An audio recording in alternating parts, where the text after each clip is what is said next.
84% taċ-ċittadini Maltin qalu l-kwalità tal-ħajja tagħhom f'pajjiżna tajba. Da ħareġ minn stħarriġ tal-Eurobarometru ikkummissjonat mill-Kummissjoni Ewropea li sar f'Jannar li għadda. Din ir-realtà ta' pajjiżna tisboqsow il-kwalità tal-ħajja fil-medja l-pajjiżi tal-Unjoni Ewropea.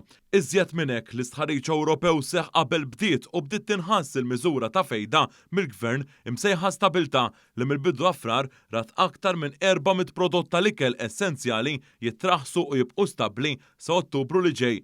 F'dan l-Eurobarometru ħareġ ukoll kif 78% tal-Maltin qalu l-sitwazzjoni tal-ekonomija f'pajjiżna tajba, din ferm aħjar mill-medja Ewropea fejn kien hemm 13% inqas li esprimow fema simili. Hawnhekk ħareġ kif iċ-ċittadini f'pajjiżna qalu li s-sitwazzjoni ekonomika tagħna tinsab aħjar minn ta' pajjiżi oħrajn, anke dawk ferm akbar minna. Dan hekk kif ir-rata l-Ġermanja ta' 74%, fi Franza 63% u fl-Italja 55%. Minn dan l-istħarriġ ħareġ ukoll li 76% taċ-ċittadini Maltin jemmnu li s-sitwazzjoni ekonomika se tkun aħjar jew se tibqa' l-istess fis-sena li ġejja. L-aktar żewġ sfidi li kienet jiffaċċja il-pajjiż f'Jannar skont l-Eurobarometru kienu it-tibdil fil-klima u anke l-għoli tal-ħajja li sa dak iż-żmien kien għadu qed jolli rasu partikolarment fejn jitlu prodotti tal-ikel.